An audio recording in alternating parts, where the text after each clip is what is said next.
ഇന്ന് നോമ്പിൻ്റെ 30-ാമത്തെ ദിനം. കാൽവറിയിലേക്കുള്ള നമ്മുടെ യാത്രയിൽ 30-ാമത്തെ ചവിട്ടുപടിയും നാം ചവിട്ടിക്കഴിഞ്ഞു.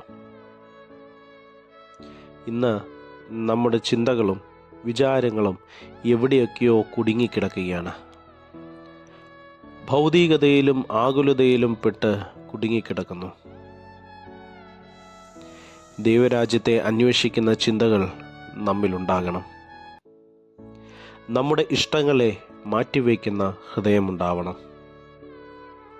ദാവീദ് രാജാവിൻ്റെ സമകാലികനും യെരുശലേം ദേവാലയത്തിലെ ഗായക സംഘത്തിൻ്റെ തലവനുമായിരുന്ന ഭക്തനായ ആസാഫ് ചൊല്ലിയതായ സങ്കീർത്തനമാണ് 98-ാം സങ്കീർത്തനം.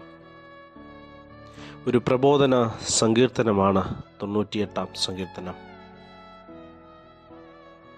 വിശ്വാസത്തിൻ്റെ ബാലപാഠങ്ങൾ അഭ്യസിക്കുന്നതായ പഠന കളരികളാണ് ഭവനങ്ങൾ. ഈ പഠന കളരിയിലെ പ്രധാന അധ്യാപകരാണ് മാതാപിതാക്കൾ.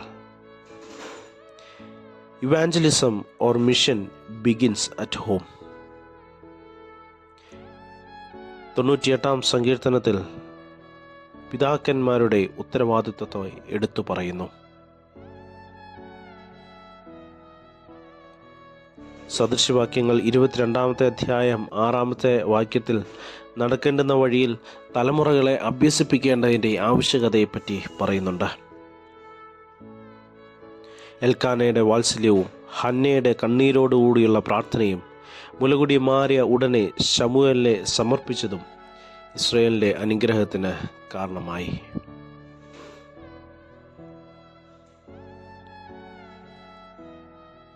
പൂർവ്വ പിതാക്കന്മാരുടെ പാപങ്ങളും മറുതലിപ്പും ഇന്ന് ജീവിക്കുന്നവർക്ക് വിശ്വാസ ജീവിതത്തിൽ ഉറച്ചു നിൽക്കുവാനായിട്ട് കാരണമായി തീരും.